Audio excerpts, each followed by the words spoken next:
Hello everyone, I wanted to do something special to show my gratitude for all the support this channel has been getting. What will we be doing today? Ranking ATEEZ comebacks based on the trauma they've caused me. And what do I mean by that? Today, we will not be talking about the music, or the albums or choreography or any of the happiness that comes with a comeback. No. We will be focusing only on the negativity. Well, okay, maybe not only on negativity because that would be a very bleak video. Today we will be coping, as the kids say these days, with humor. Kinda. The little humor there is will be dry because that's the only thing I know how to do. I was gonna say haha just kidding, but now I'm actually struggling to find what else I know how to do. Anyways, moving on, let's meet our tier list. Usually how these tier lists work is, the good things are on top and the bad things are on the bottom, but since we're focusing on the bad and the ugly today, the traumatic ones are gonna be on top. So first up we have, Hell is Colder. Next up, Still Haunts Me means not the worst but still pretty bad that I lie awake thinking about it sometimes. Then for the medium tier we will have, Could Be Worse. This tier will be the lukewarm tier, which I will probably be adding the comebacks that I was not a part of.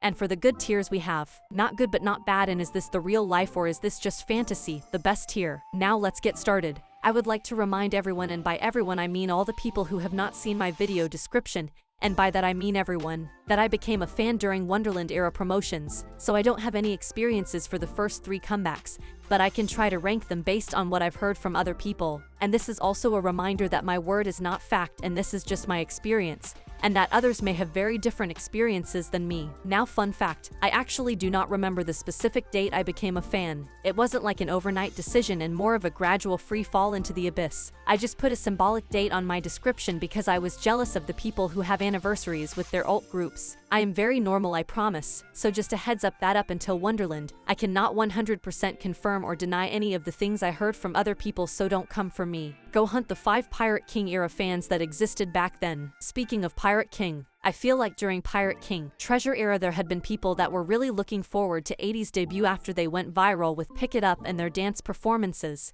but sadly there was not that instant hype that most other rookie groups get when they debut. I mean, if those 430 first day sales and 100k first day views tell us anything, is that they mostly went under the radar. And look, I know there are definitely other groups that have it much worse, but this is not exactly great either. They didn't win any music shows, they promoted for more than a month and lots of their stages were shortened and cut or not uploaded at all. But I think their performances did catch people's attention, so I will be putting this era into Could Be Worse. I feel like most ATEEZ back then were not exactly expecting them to blow up with their debut. Hoping yes, but not necessarily expecting. Same thing could be said for the ATEEZ members. I've watched all the debut content and I can recognize that shimmer of hope in their eyes. It's very adorable but also kinda heartbreaking. Next up we have Say My Name and Holla Holla era. Now from an outsider's perspective I see this as the comeback that really put ATEEZ on the map. They may not have any wins with this era and the sales may have had only a small growth, but this was the foundation that was needed for all those things to come eventually. I think this era is what brought in a lot of fans, both loyal and token stans who were excited to find a new shiny rookie group to fawn over. At the time I was on the other end of the spectrum, and by that I mean I didn't like them. Don't ask me why, I have no idea. I guess back then I thought they were like a 5-year-old group that had just now started getting attention,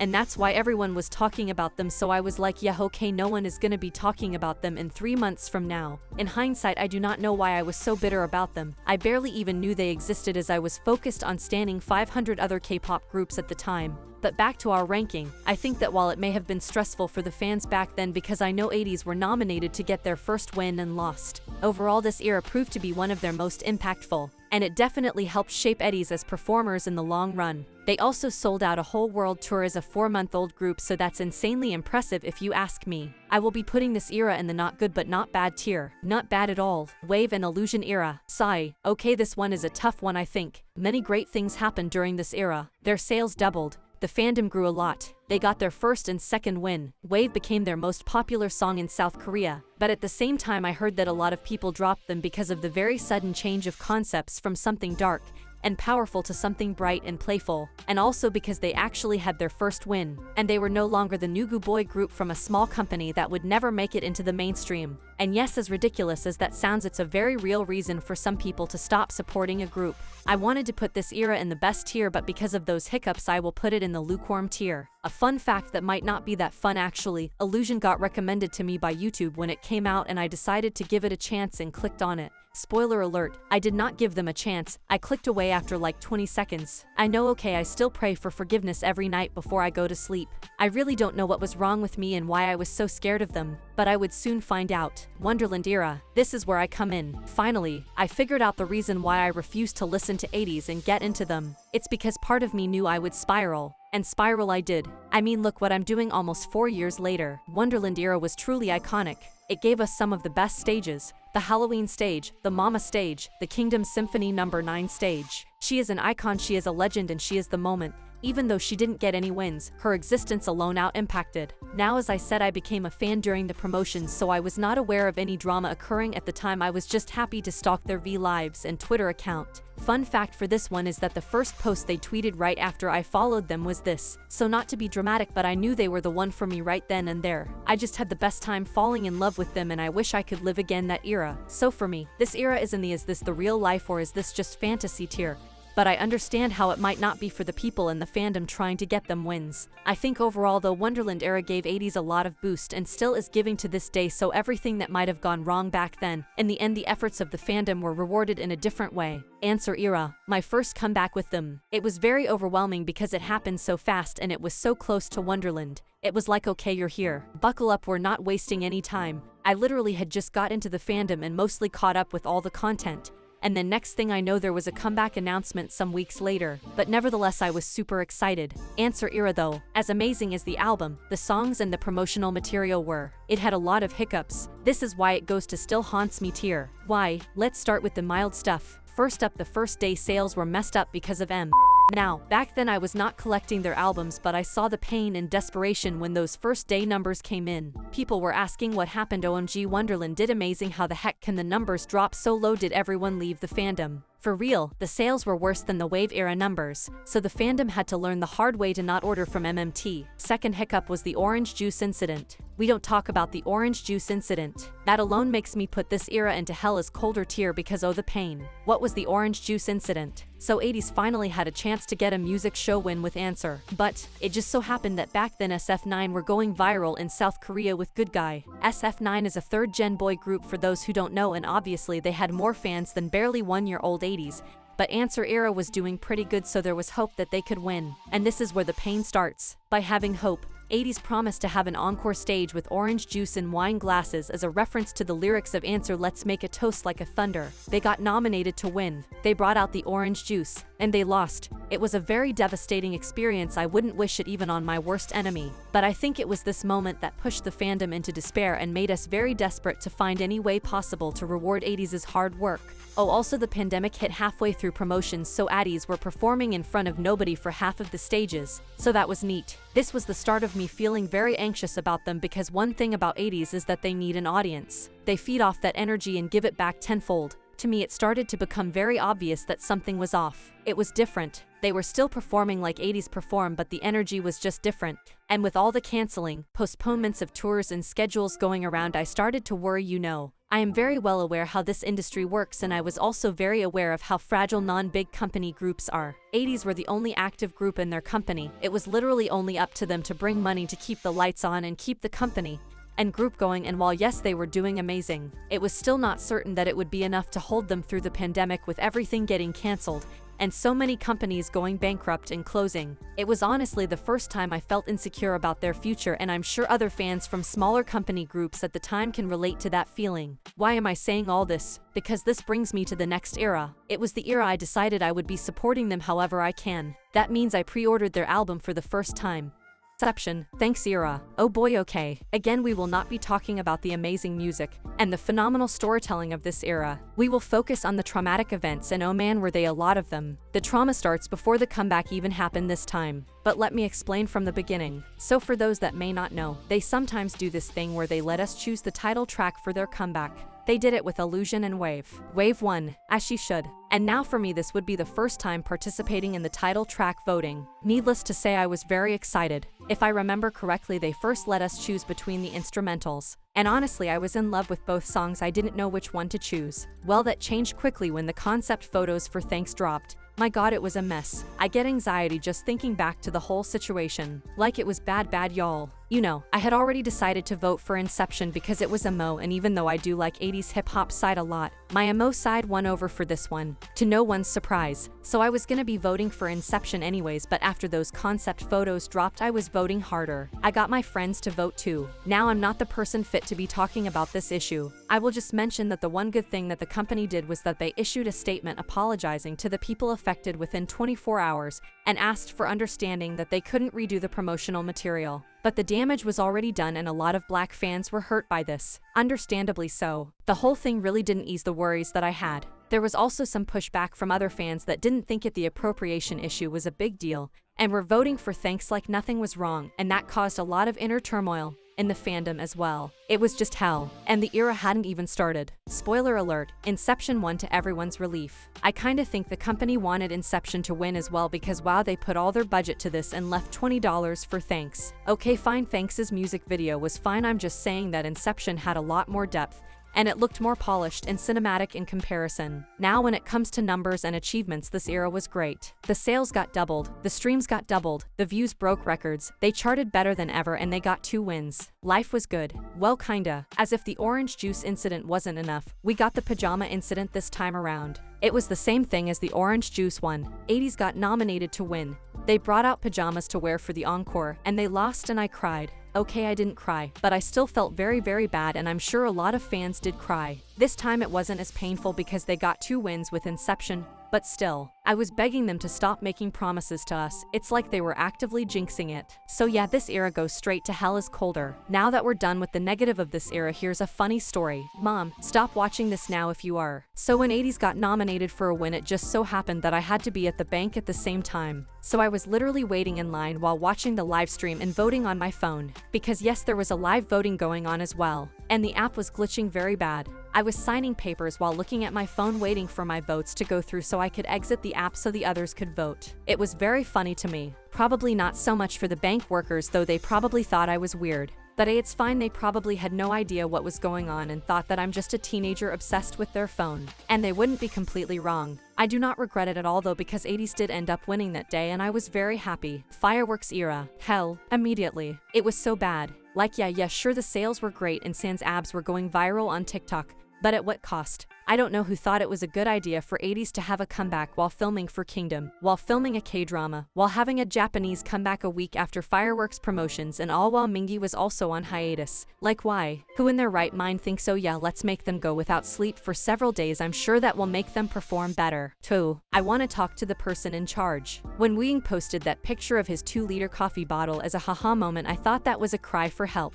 And not only that, Fireworks era only got 1 win. Now I know that even 1 win is good and some groups don't even get that, but it was the only win that mattered because Yosung was the MC for the music show. So that would mean he would hand them the trophy, which was something the fans wanted to see so much. Because honestly, who wants to see a member of their group hand the trophy over to another group while their own group is standing right there? No one. But even that was messed up because the one time they did win, they weren't even there to receive it. They had to leave early to film for freaking Kingdom. So no MC Yosung handing the trophy over to ATEEZ. And not only that, they got nominated for the first time to win on Music Core and in Kigayo with good chances of winning. But luck was not on their side because the week they had their comeback, Rollin' was going viral and hitting its peak in South Korea. So they lost. Both. But hey, at least they stopped making promises for the encores, right? Haha. Fireworks era was just horrible. Everything was going wrong and you could literally see the exhaustion on the members' eyes. ATEEZ are not ATEEZ if someone is missing, and you could tell that Mingi not being there affected them a lot. We did get some good news among all this mess, which was that they won 2 out of the 3 rounds on Kingdom, which was great. And I could see that it lifted their spirits up a little. However, it was still very bad, and those months were some of the worst I experienced in all my years of K-pop. Rigging allegations, fandoms were making email templates asking to reveal the judges and nullify the scores, showrunners liking ATEEZ hate tweets, ATEEZ were getting dragged and accused of things left and right, that they were favored by net and that they had already decided the winner, that the company paid the judges. It got so bad that their company had to issue a warning statement threatening people with defamation lawsuits. It was bad, y'all. Deja vu era, to be honest, felt like a fever dream to me. Like I still have not processed it being over. Lives in my mind rent-free 24/7. From what I remember, the hiccups we experienced during that era was because of its timing. Deja vu was literally sandwiched between Lalisa and Sticker, both of which went viral immediately for very different reasons, which resulted in ATEEZ only winning once. Again, I felt like Deja vu was more of a slow burn in terms of catching people's attention in contrast to the other two songs I mentioned that had instant hype. Deja vu brought in a lot of fans, but it was also kinda controversial, which I don't get. A lot of people were criticizing it because of its minimalism, which I guess was something new for the 80s sound. However, I would argue that it is not actually new unless you only listen to their title tracks. But anyways, even though some things didn't work out in the way we wanted, this era was definitely an improvement in terms of organization in the fandom. For the first time ever, ATEEZ got to chart on the Billboard 200, which is very impressive considering the fact that their supposed US label has not lifted a finger for them. And still haven't. Like ever, cough. Deja vu broke a lot of records and brought in a lot of fans. However, I did feel like it was a bit rushed in a way, because during that era we were getting bombarded with content and music, which resulted in the fans not knowing where to focus first. Collab album with Kim Jungkook, collab with Pentatonix, comeback announcement, all in the span of a month. It was a lot to say the least, so I feel like this era should go to not bad but not good. If I were to talk about the music, this would be a very different ranking, of course, but I think the overall experience from that comeback makes me put it in the still haunts me tier. The real turbulence. Now I really don't know if even KQ considers this as a comeback. Because yes, we got music videos, but the promotions for this era were very questionable. ATEEZ performed the song in like 3 music shows and then dipped. It was a repackage album too, which meant the only new songs we got to hear was 3 new songs amidst the 10 that were on the album. The announcement was also so rushed. ATEEZ had just finished the Eternal Sunshine promotions, and then a week later we find out there's gonna be another comeback. I literally could not believe it. My mind could not comprehend it. It felt like they were going to say psych it anytime, because there's just no way we're having another comeback when we haven't even processed the previous one. Like, let Deja vu marinate a little bit, God. So like, I'm not sure if I consider this an actual comeback. Maybe a half comeback, a mini one, a Christmas gift, a birthday gift for me because Turbulence was released on my birthday. Yes, I did spend the day crying. Is there any other way to celebrate birthdays? So I will be putting this into the could be worse. Gorilla era. This is the comeback I felt like I could finally breathe. Not only was the album phenomenal, but the records broken and all the achievements made my heart soar to the skies. Sure, we had some issues that looking back were not that big of a deal in the grand scheme of things. Gorilla era got some of the coolest promotion, at least at the time. The comeback announcement was something I've never seen before, fitting with the gorilla theme. Everyone was so excited. ATEEZ had just finished their 2020 postponed world tour, and were back stronger than ever. 1 million pre-orders, debuting at number 3 on Billboard 200, 6 music show wins in total and 2 Hot Stages awards, 3 double crowns, and Yosing handing them the award on Mingye's birthday. It felt like the universe finally listened to our prayers. Seriously, Gorilla was the first era I had no traumatic experiences from, which was very refreshing. You could see how happy and surprised ATEEZ were with all the achievements, which made every bit of trouble worth it.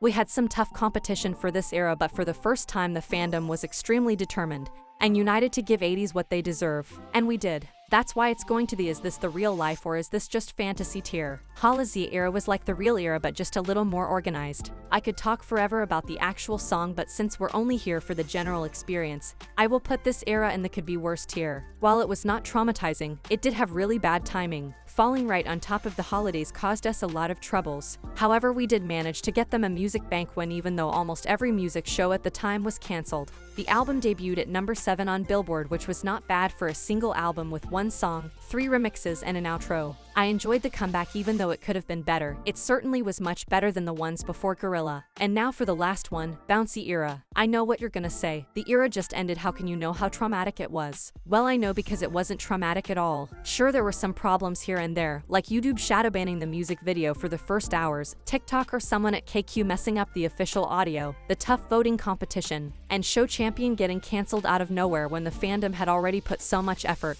and money into winning against one of the biggest and most ruthless fandoms in South Korea. With all these problems, we still managed to get ATEEZ 5 wins and a Hot Stage award. The album was phenomenal and it debuted at number 2 on Billboard 200 and so many other charts that I can't even begin to count. 1.5 million sales in a week and the dance going viral on TikTok and Reels. It's just too amazing for me to put this era anywhere other than is this the real life or is this just fantasy? Alright, that's all for now folks, and like that we can wrap up with this special video. Thank you again for supporting this channel and I hope to hear your experiences too in the comments below. If you're feeling creative even, you can make your own video and tag me so I can see and share it. Thank you for 8K everyone. Bye.